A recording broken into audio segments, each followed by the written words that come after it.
Good afternoon, class. Today we're going to be reading one of my favorite books of all time. Can you guys guess? I'll give you hints. I'll give you other hints. Did you figure it out yet? Well, it is Harry Potter and the Sorcerer's Stone by J.K. Rowling. It is one of my favorite books ever. I have to read it at least once a year. And I grew in love with the series at around your age. Now, let's look at the book cover together. Okay? And let's look at the title. The title is Harry Potter and the Sorcerer's Stone. Can you guys, just from the picture, can you guys make some predictions on what the book is going to be about? And remember, prediction is one of our big power words, right? Prediction means what? You're correct. Prediction means trying to make a guess, right? And when you're making prediction, it's always important to remember that there's no right or wrong, because I am asking you what you are thinking, okay? So, from the cover, what do we see? Well, we see a boy on a broomstick, and if you take a closer look, you can see some dogs and a unicorn and forest, right? And who do we think this boy is? Great, Harry Potter. And how could we connect? Where do we connect this from? That's correct, from the title of the book, right? We could assume, right, we can make an inference that the boy in the picture is Harry Potter himself, right? So we are going to begin reading this book, and during the reading, I may ask you some questions to see, check for understanding, okay? So, and here we go. Harry Potter and the Sorcerer's Stone.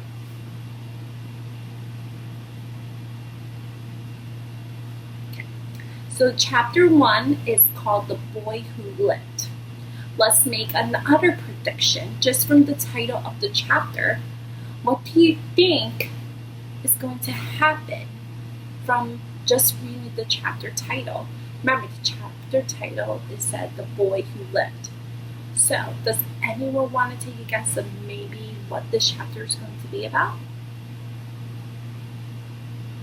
Okay, so maybe this chapter is going to be about a boy who went through something and surprisingly survived.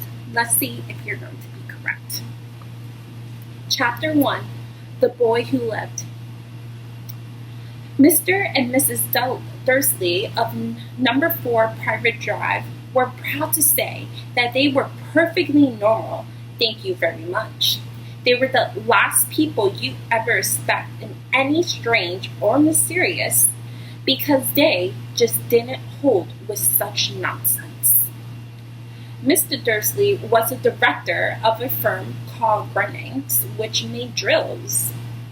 He was a big, beefy man with a hardly any neck, although he did have a very large mustache.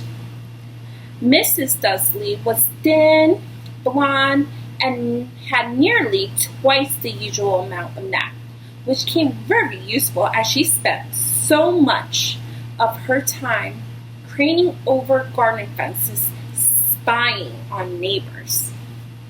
The Dursleys had a small son called Dudley, and in their opinion, there was no finer boy anywhere. So, let's just take a pause in the reading. We were introduced to 3 characters so far. What were their names? That's correct. It was Mr. Dursley, Mrs. Dursley, and their son Dudley. How will you guys describe them so far from what we read? Yes, Mr. Dursley was beefy, he was big, He had a very large mustache. And how will you describe Mrs. Dursley? Right? She had blonde hair. She was thin, right? And their son, how did they view their son?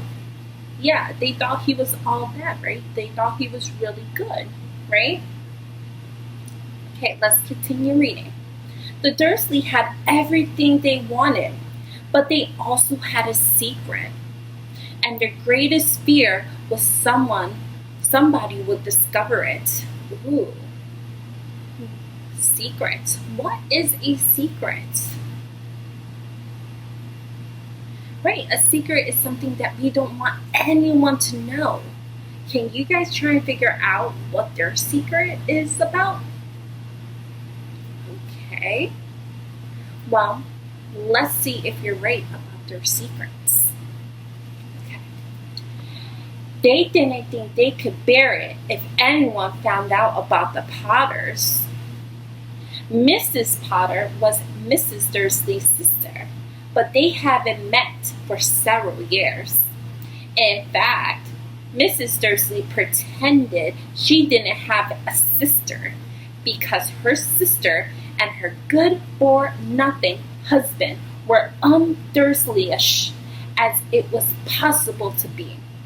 The Dursleys shuddered to think what the neighbors would say if the Potters arrived in the street.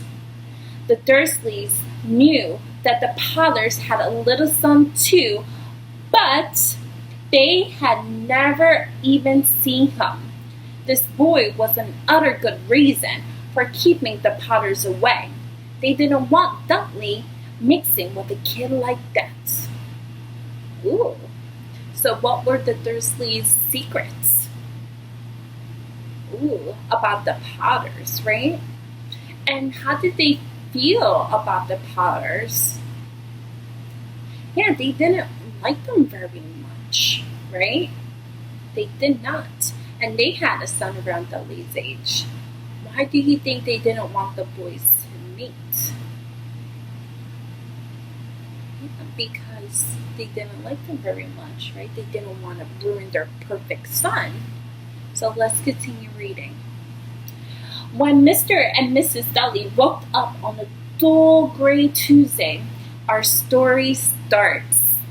There was nothing about the cloudy sky outside to suggest that strange and mysterious things would soon be happening all over the country. Mr. Dursley hummed as he picked out his most boring tie for the week, and Mrs. Dudley gossiped away happily as she wrestled a screaming Dudley into his high chair. So what's happening so far that is strange? Right. They're saying there's strange and mysterious things happening all over the country. Can you guys try to tell me some strange and mysterious things that maybe you find strange and mysterious? Let's see if those things happen in this. None of them noticed a large tufty owl fluttering past the window. At 8:30, Mr. Dursley picked up his briefcase, peeking Miss Dursley on the cheek, and tried to kiss Dudley goodbye, but missed because Dudley was now having a tantrum and throwing his cereal at the wall. "Little tyke," courted Mr. Dudley as he left the house. He got in his car and backed out of number 4's drive. It was on the corner of the street that he noticed the first sign of something peculiar. A cat reading a map. Wow, so something peculiar. A cat reading a map. So let's use our context clues. Peculiar is a word that maybe we may not know. But yeah, let's use the words around it to kind of help us figure out what does peculiar mean. So, Peculiar. A cat reading a map. So, what could you say peculiar means? Yeah, it's strange, right? It's weird. The cat reading a map? Have you seen a cat reading a map? I don't think so. For a second, Mr. Dudley didn't realize what he had seen. Then he jerked his head to look again. There was a tabby cat standing on the corner of Privet Drive, but there wasn't a map in sight. What could he have been thinking of? It must have been a trick of the lights. Mr. Dursley blinked and stared at the cat. It stared back. As Mr. Dursley drove around the corner and up the road, he watched the cat on his mirror. Now it was reading the sign that said Privet Drive. No, looking at the signs. Cats couldn't read maps or signs. Mr. Dursley gave himself a little shake and put the cat out of his mind. As he drove towards town, he thought of nothing except a large order of drills he was hoping to get that day. Okay. So back in this sentence, right, let's go back. It says, there was nothing about the cloudy sky outside to suggest the strange and mysterious things would be soon happening all over the country. What strange and mysterious things happened after this sentence? Yeah, the cat, right? He saw the cat reading a map and reading the sign, right? That's very, very strange, okay? So let's continue. Let's see what happens next. Okay, so here's a picture. Let's get this picture up, right? Let's look at the picture, right? What is this picture showing? Right, it's showing the cat reading the sign, right? But on the edge of towns, drills were driven out of his mind by something else. As he sat in the usual morning traffic jam, he couldn't help noticing that there seemed to be a lot of strangely dressed people about. People in clothes. Mr. Dursley couldn't bear people who dressed in funny clothes. The get-ups you saw on young people. He supposed this was something stupid new fashion. He drummed his fingers on the steering wheel, and his eyes fell on a huddle of these weirdos standing quietly close by.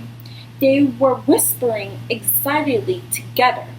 Mr. Dursley was outraged to see that a couple of them weren't young at all.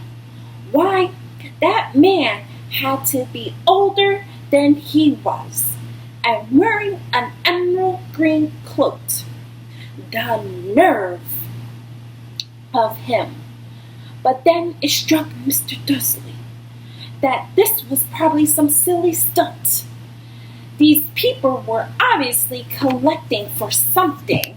Yes, that would be it. The traffic moved on, and a few minutes later, Mr. Dudley arrived in Grundy's parking lot, his mind back on drills. Okay, so what other strange and mysterious thing has happened to the Dudley? Right, he saw people wearing clothes, right? Strange. Now, how does this make him feel? Yeah, he doesn't like it very much, right? So far, how could we describe Mr. Dudley a little more? Yeah, he's mean, right? He's not very nice. Okay, Mr. Dudley sat on his back to the window in his office on the 9th floor. If he hadn't, he might have found it harder to concentrate on drills that morning. He didn't see the owl sweeping past in broad daylight. The people down in the streets did. They pointed and gazed open-mouthed as the owl after owl sped overhead. Most of them had never seen an owl, even at nighttime. Mr. Dudley, however, had a perfectly owl-free morning. He yelled at 5 different people. He made several important telephone calls and shouted a bit more. He was in a very good mood until lunchtime, when he thought he stretched his legs and walked across the road to buy himself a bun from a bakery. So what other strange things happened? Yeah, the owls. Right?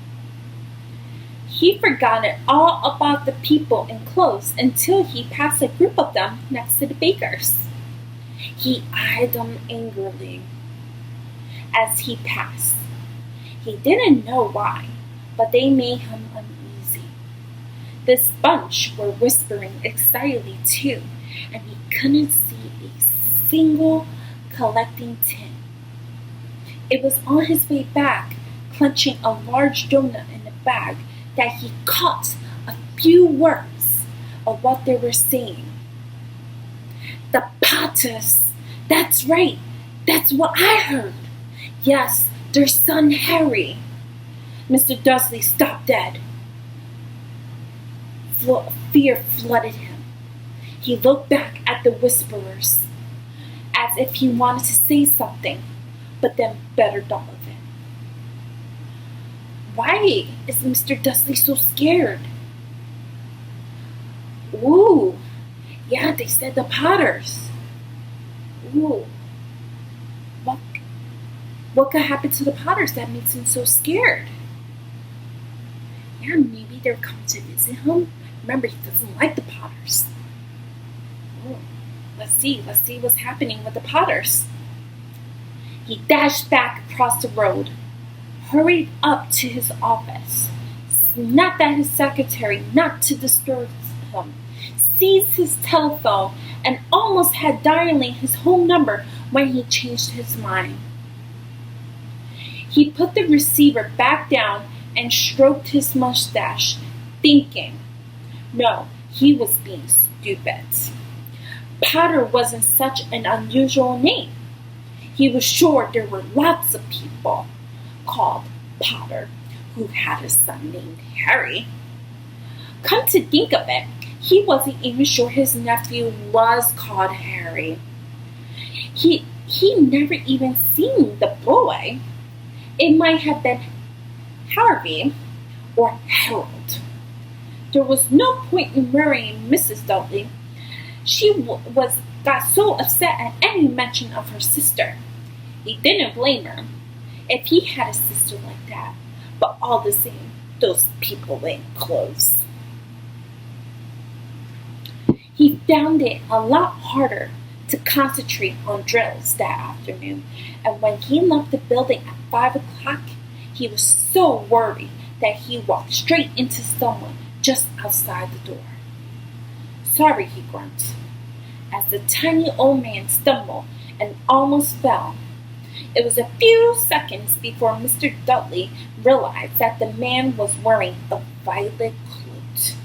He didn't seem at all upset at being almost knocked to the ground. On the contrary, his face split into a wide smile, and he had a squeaky voice that made him passerby stare. Don't worry, don't be sorry, my dear sir, for nothing could upset me today. Rejoice, for you know who has gone at last. Even the muggles like yourself should be celebrating this happy day. And the old man hugged Mr. Dursley around the middle, walked off. Mr. Dursley stood, rooted to the spot. He had been hugged by a complete stranger. He also thought he had been called a Mongol, whatever that was. He was rattled. He hurried to his car and set off for home, hoping he was imagining things, which he had never hoped before because he didn't approve of imagination. Okay, so interesting thing happened to Mr. Dudley again. What was that? Yeah, he got bumped into a person, right? And what did that person say? Yeah, rejoice, for you know who has gone at last. Now, what could we assume about you know who? Did people like him very much? No. And how do we know that? Right? People were saying rejoice. They were celebrating. Right? And Mr. Dudley, how does he feel about that? Yeah, he finds it strange, right? So let's continue. Okay? As he pulled into the driveway of number 4, the first thing he saw, he didn't approve his move, was the tabby cat he spotted this morning. It was now sitting on his garden wall. He was sure it was the same one. He had the same marking around his eyes. Shoo! Said Mr. Dudley loudly, but the cat didn't move. It gave him a stern look. Was this normal cat behavior? Mr. Dudley wondered. Trying to pull himself together, he let himself into the house. He was still determined not to mention anything to his wife. Mrs. Dursley had a nice normal day. She told him over dinner all about the next-door neighbor's problem with her daughter and how Dudley had learned a new word, won't. Mr. Dursley tried to act normally. When Dudley had been put to bed, he went into the living room in time to catch the last report on the evening news. And finally, bird watchers everywhere have reported that the nation's owls have been behaving very unusually today. Although owls normally hunt at night and are hardly ever seen in daylight, there have been hundreds of sightings of these birds flying in every direction since sunrise. Experts are unable to explain why the owls have suddenly changed their sleeping patterns. The newscaster allowed himself a grin. Most mysterious. And now over to Jim McGuffin with the weather. We're going to be more showers of owls tonight, Jim? Well, Ted, said the weatherman, I don't know about that, but it's not only the owls that have been acting all late today. Viewers far apart as Kent, Warwickshire, and Dundee have been phoning in to tell me instead of rain I've been promised yesterday, they've been pouring down. They had a downpour of shooting stars. Perhaps people have been celebrating Bonfire Night early. It's not until next week, folks, but I can promise a wet night tonight. Ooh. Mr. Dudley sat in his frozen armchair. Shooting stars all over Britain. Owls flying by daylight. Mysterious people in clothes all over the place. And a whisper about the Potters. So, Mr. Dudley, what does he start realizing? Yeah, that something strange is happening, right? This makes him feel very uneasy, right? He doesn't feel good about it. So far, right, Mr. Dudley, he's connecting the pieces, right? What are the strange things that are happening now? Yeah, you have the shooting stars, the owls, the clothes, the cat, right? Does he think something bad is going to happen? Yeah, right? Let's see. Mrs. Dursley came into the living room carrying 2 cups of tea. It was no good. He had to say something to her. He cleared his throat nervously. Petunia, dear, you haven't heard from your sister lately, have you? As he expected, Miss Dursley looked shocked and angry. After all, they normally pretended she didn't have a sister. No, she said sharply. Why? Funny stuff on the news, Mr. Dursley mumbled. Owls, shooting stars, and there were a lot of funny looking people in town today. So, snapped Miss Dursley. Well, I just thought maybe it was nothing to do with, you know, her crowd. Miss Dursley sipped her tea through pursed lips. Mr. Dursley wondered whether he dared tell her that he heard the name Potter. He decided he didn't care. Instead, he said as casually as he could, their son, he'd be about Dudley's age now, wouldn't he? I suppose so, said Miss Dursley stiffly. What's his name again? Howard, isn't it? Harry. Nasty common name if you ask me. Oh, yes, said Mr. Dursley. His heart sank horribly. Yes, I quite agree. Ooh, so what does Mr. Dudley realize? Yeah, that he was hearing correct. Ooh. He didn't say another word on the subject as they went upstairs to bed. While Miss Dursley was in the bedroom, Mr. Dursley crept to the bedroom window and peered down into the front garden. The cat was still there. It was staring down Privet Drive as though it was waiting for something. Was he imagining things?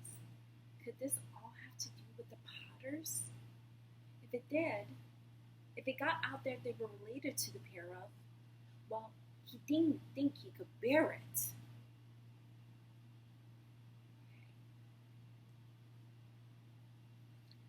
The Dursley got into bed.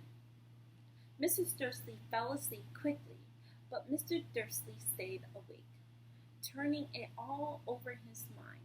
His last comforting thought before he fell asleep was that even if the Potters were involved, there was no reason for them to come near him and Mrs. Dursley. The Potters knew very well that he and Petunia thought about them and their kind. He couldn't see how he and Petunia could get mixed up in anything that might be going on. He yawned, turned over. It couldn't affect them. How he was very wrong. How very wrong he was. Ooh. So, what do you guys think is going to happen next? Right? Maybe the Potters come to him. Maybe, right? That's very, very wrong, right? Because that's what he wants, not want. He doesn't want the Potters to come at them. Let's see what happens.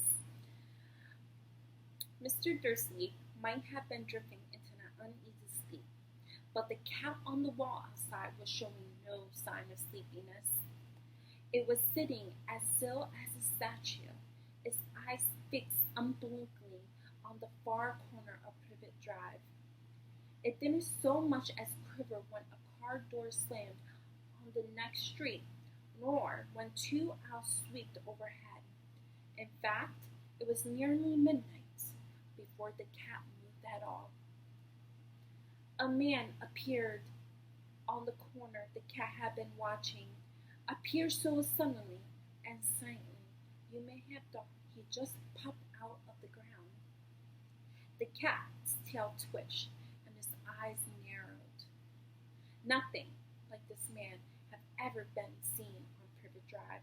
He was a tall, thin, old man, judging by the silver on his hair and the beard which was both long enough to tuck into his belt. He was wearing long robes, a purple cloak that swept on the ground, and his high-heeled buckled boots. His blue eyes were light, bright, and sparkling behind half-moon spectacles, and his nose was very long and crooked, as though it had been broken at least twice. This man's name was Albus Dumbledore. Okay, so we were just introduced to a new character in this chapter. What was the name of that character? Okay.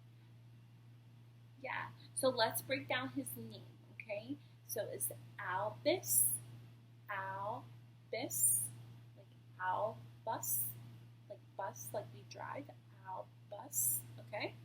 And now let's do his last name because that one is the really long one. It's Dumbledore,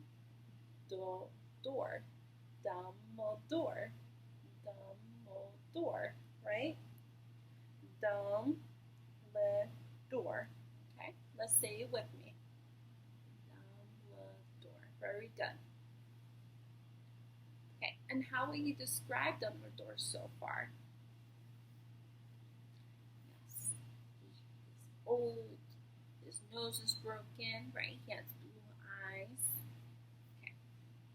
Albus Dumbledore didn't seem to realize that he was just arrived in a street where everything from his name to his boots were unwelcomed. He was busy ramping in his coat looking for something, but he didn't seem to realize that he was being watched because he looked up suddenly at the cat, which was still staring at him from the other end of the street. For some reason, the sight of the cat seemed to amuse him. He chuckled and mumbled, "I should have known." He found what he was looking for inside his pocket. It seemed to be a silver cigarette lighter. He flicked it open, held it up in the air, and clicked it. The nearest street lamps went into little pop. Then he clicked it again, and the next lamp flickered into darkness. 12 times he clicked the put-outer, until the only lights left on the whole street were the two tiny pinpricks in the distance, which were the eyes of the cat watching him. If anyone looked out the window now, even beady-eyed Mr. Dursley wouldn't be able to see anything that was happening down in the pavement. Dumbledore slipped the put-outer back into his cloak and set down the street towards number 4, where he sat down on the wall next to the cat. He didn't look at it, but after the moment he spoke to it. "Fancy seeing you, Professor McGonagall."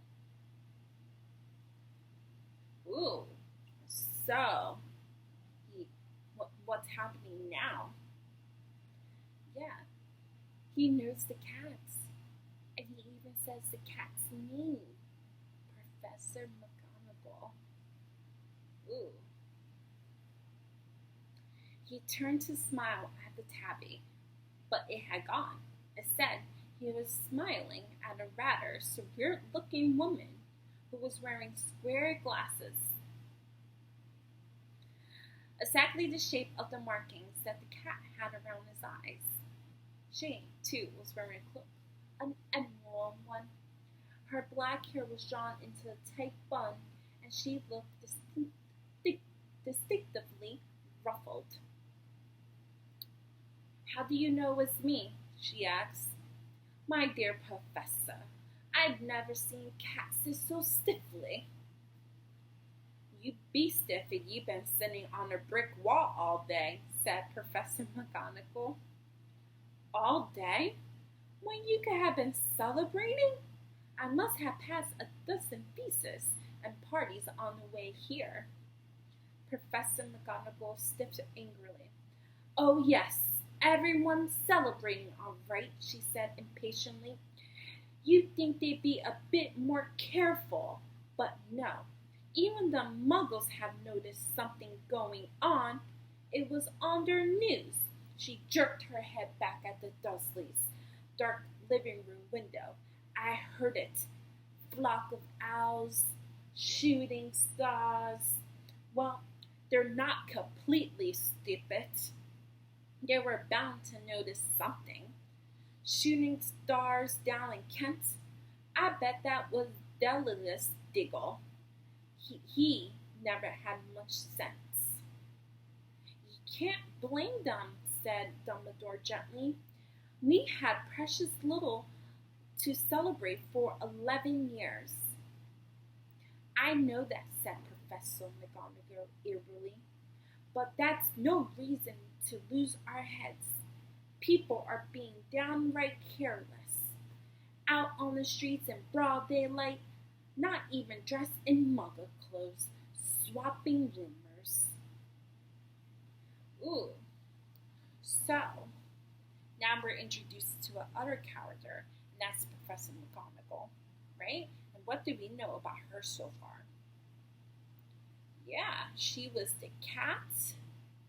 Is she very pleased with all the strange and mysterious things happening? No, right? She thinks it's silly, right? She thinks that they're not being careful. Yeah, people are celebrating. Do we know what they're celebrating yet? Well, yeah, if you remember, they said about you know who, right? You said probably you know who was not very liked, right? So let's see. What's this about? She threw a sharp sideways glance at Dumbledore here, as though hoping he was going to tell her something, but he didn't, so she went on. A fine thing it would be on the very day you know who seems to have disappeared at last. The Muggles find out about us all. I suppose he has gone, Dumbledore. It certainly seems so, said Dumbledore. He had much to be thankful for. Would you care for a lemon drop? A what? A lemon drop. They're a kind of muggle sweet I'm rather fond of. Excuse me. No, thank you, said Professor McGonagall coldly, as though she didn't think this was the moment for lemon drops. As I said, even if you know who has gone. Oh. My dear Professor, surely a sensible person like yourself can call him by his name. All this you know who nonsense. For 11 years I have been trying to persuade people to call him by his proper name. Voldemort. Say it with me, guys. Voldemort. Voldemort. Professor McGonagall flinched, but Dumbledore, who was unsucking 2 lemon drops, seemed not to notice. It all gets so confusing if we keep saying you know who. I never see any reason to be frightened of saying Baltimore's name. So, they just told us something else, right? Who's you know who? Voldemort, right? Say it with me again. Voldemort, right? Now, do we know for sure that he's not liked? Yeah, we do. And how do we know that? Yeah, people are scared to say his real name, right? And Professor McGonagall, say with me, McGonagall, she even flinched at saying his name like she was scared of him. Okay? We're almost done this chapter, okay? I know you haven't, said Professor McGonagall, sounding half aspirated, half admiring, but you're different. Everyone knows you're the one. You know who, all right. Oh, all right. Baltimore was frightened of. You flatter me, said Dumbledore calmly. Baltimore had powers I would never have. Only because you're too, well, noble to use them. It's lucky it's dark. I haven't blushed so much since Madame Pomfrey told me she liked my new earmuffs. Professor McGonagall shot a sharp look at Dumbledore and said, "The owls are nothing next to the rumors that have been flying around. You know what everyone's saying about why he disappeared? About what finally stopped him?" It seemed that Professor McGonagall had reached the point she was most anxious to discuss. The real reason she had been waiting on a cold, hard wall all day. For neither as a cat nor as a woman had she fixed Dumbledore with such a piercing stare as she did now. It was plain that whatever everyone was saying, she was not going to believe it until Dumbledore told her herself. Dumbledore, however, was choosing another lemon drop and did not answer. "What they're saying," she pressed on, "is that last night Voldemort turned up in Gogurt's Hollow. He went to find the Potters. The rumor is that Lily and James Potter are that they're dead." Dumbledore bowed his head. McGonagall gasped, "Lily and James? I can't believe it. I didn't want to believe it. Oh, Miss."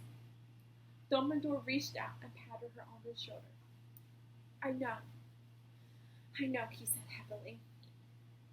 Professor McGonagall's voice trembled as she went on. "That's not all.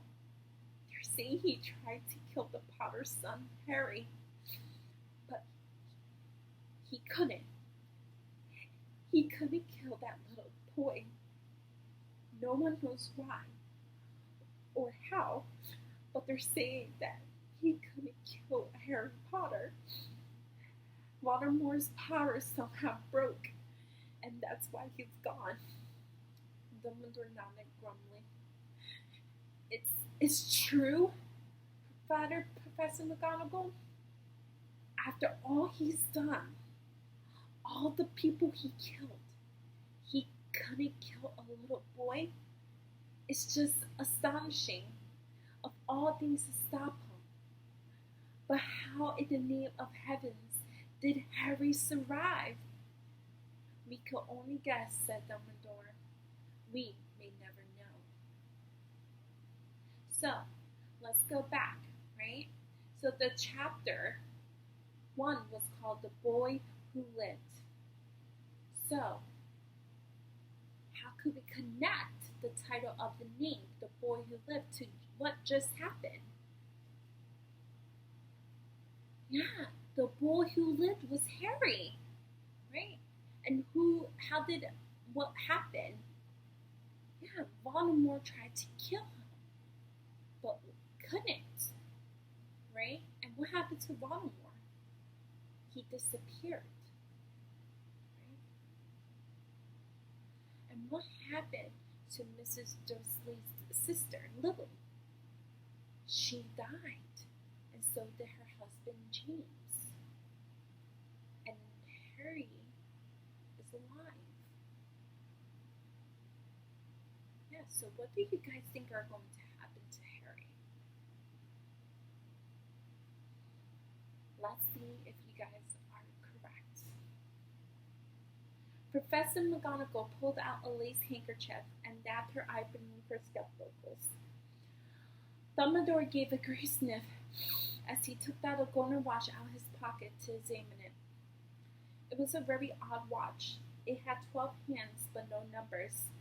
Instead, little planets were moving around the edge. It must have made sense to Dumbledore, though, because he had put it in his back pocket and said, "Hagrid's late.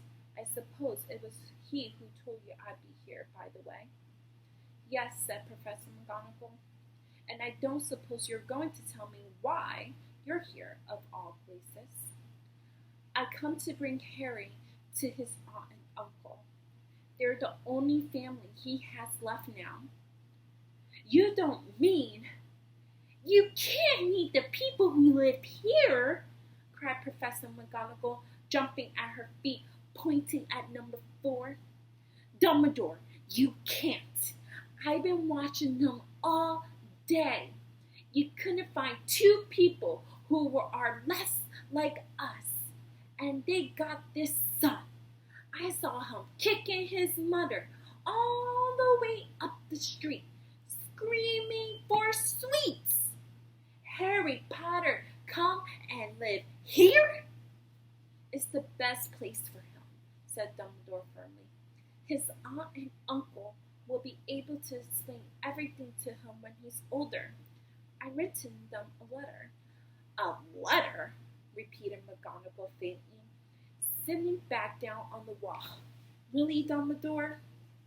You think you can explain all this in a letter? These people will never understand him. He'd be famous, a legend. I wouldn't be surprised if today was known as Harry Potter Day in the future. There would be books written about Harry. Every child in our world would know his name. Exactly, said Dumbledore, looking very serious over the top in his half-moon glasses. It would be enough to turn any boy's head. Famous before he can walk and talk. Famous for something he won't even remember. Can you see how much better off he'd be growing up away from all that until he's ready to take it? So, they're saying that Harry's famous. How do you think Harry got famous? Yeah, maybe for beating you-know-who. And who's you-know-who? Voldemort. Professor McGonagall opened her mouth, changed her mind, swallowed, and then said, Yes, you're right, of course. But how is the boy getting here, Dumbledore? She eyed his cloak suddenly as though she thought he might be hiding Harry underneath it. Hagrid's bringing him. You think it wise to trust Hagrid with something as important to this? I would trust Hagrid with my life, said Dumbledore.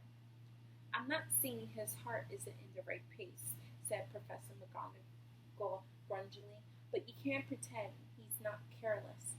He does tend to. What was that? A low rumbling sound had broke the silence around them. It grew suddenly louder as they looked up and down the street for some sign of headlights. It swelled to a roar as they both looked up at the sky, and a huge motorcycle fell out of the air and landed on the road in front of them. If the motorcycle was huge, it was nothing to the man sitting astride it. He was almost twice as tall as a normal man, and at least 5 times as wide. He looked simply too big to be allowed, and so wide. Long tangles of bushy black hair and beard hid most of his face. He had hands the size of trash can lids, and his feet in his leather boots were like baby dolphins. His vast muscular arms, he was holding a bundle of blankets. Okay, so from what I just read, that last paragraph, right?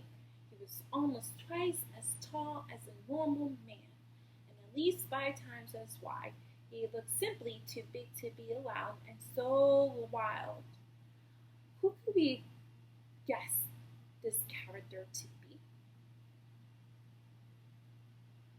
Okay, so I hear some guesses. Maybe this is Harry. Maybe this could be Hagrid. Let's see if you guys are right. Hagrid, said Dumbledore, sounding relieved. At last! And where did you get that motorcycle? Borrowed it, Professor Dumbledore, sir, said the giant, climbing carefully off the motorcycle as he spoke. Young Sirius Black lent it to me. I got him, sir. No problem. Were there? No, sir. House was almost destroyed, But I got him out all right before the muggles started swarming around. He fell asleep as we were flying over Bristol. Dumbledore and Professor McGonagall bent forward over the bundle of blankets. Inside, just as visible, was a baby boy fast asleep. Under a tuft of jet black hair was over his forehead, they could see a curious shaped cut like a bolt of lightning. Is that where Professor McGonagall? Whispered Professor McGonagall. Yes, said Dumbledore. He'll have that scar forever. Couldn't you do something about it, Dumbledore? Even if I could, I wouldn't. Scars can come in handy. I have one myself above my left knee that is a perfect map of London's underground. Well, give him here, Hagrid. We'll better get this over with. Harry took Harry in his arms and turned towards the Dudley's house. Could I say goodbye to him, sir? Said Hagrid. He bent his great shaggy head over Harry's and gave him what must have been a very scratchy, whiskery kiss. Then suddenly Hagrid let a howl like a wounded dog. Shh! Hissed Professor McGonagall. You wake up the muggles! Sorry, snobbed Hagrid, taking out a large spotted handkerchief and burying his face in it. But I can't stand it. Lily and Jane's dead, and poor little Potter off to live with muggles? Yes, yes, it's all very sad, but get a grip on yourself, Hagrid, or we'll be found, Professor McGonagall whispered, patting Hagrid gingerly on the arms as Dumbledore stepped over the low garden wall and walked to the front door. He laid Harry gently on the doorstep, took a letter out of his cloak, tucked it in inside Harry's blanket, and then came back to the other two. For a full minute, the three of them stood and looked at the little bundle. Harry's shoulders shook. Professor McGonagall blinked furiously, and the twinkling light that the usual shone from Dumbledore's eyes seemed to have gone out. Well, said Professor Dumbledore, that's it. We're no business staying here. We might as well go and join the celebrations.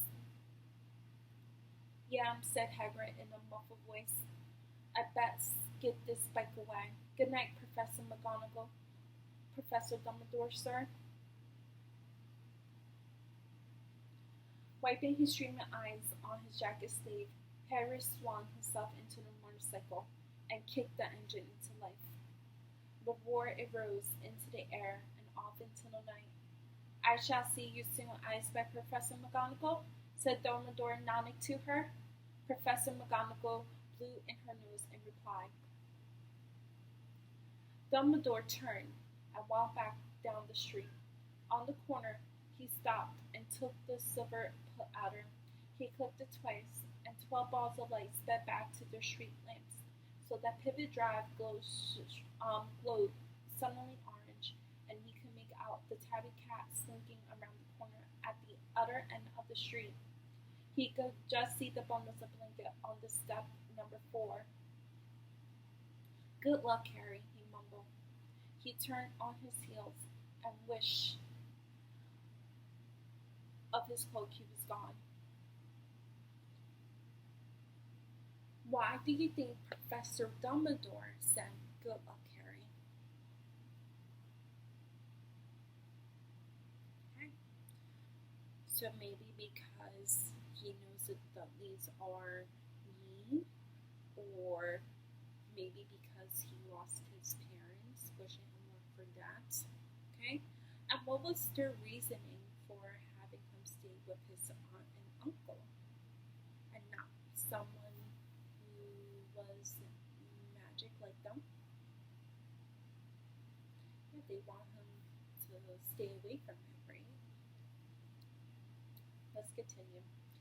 A breeze ruffled the neat hedges of Pivot Drive, which lay silent and tidy under the inky sky, the very last place you would expect astonishing things to happen. Harry Potter rolled over inside his blanket without waking up.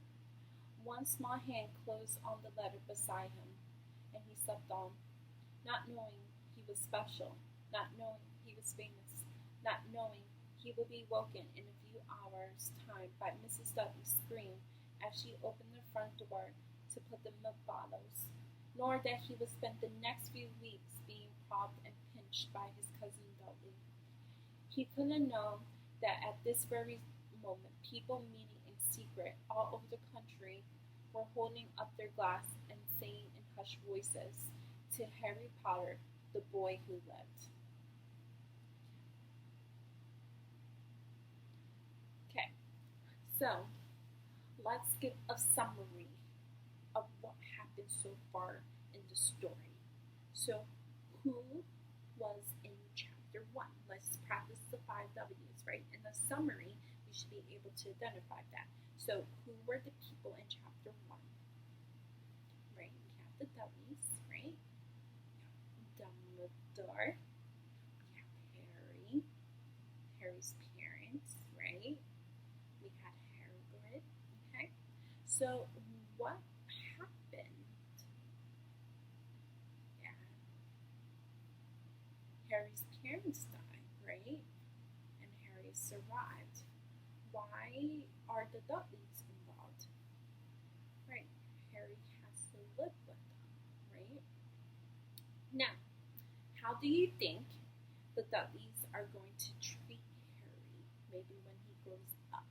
From what we know about the Dudleys, they may treat him good, right? He's a kid. Or what else? They could treat him horribly, right? And why will we assume that they might not treat Harry very nice? They didn't want to know anyone to know about the Potters, right? They're kind of like ashamed. They didn't want no one to know about them, right? So let's make some predictions just on the first title of the next chapter. The next chapter is called The Vanishing Glass. Let's make some predictions, okay? The vanishing glass. When something's vanishing, what's happening? Okay, let's do an example of vanishing, okay?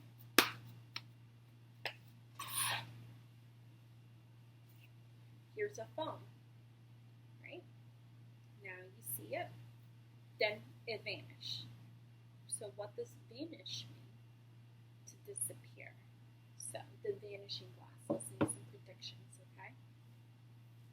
Until we read chapter 2 at a later time. Okay, guys, you guys did a great job. Let's give ourselves a pat on the back, okay? Next, let's see where Harry stumbles upon too.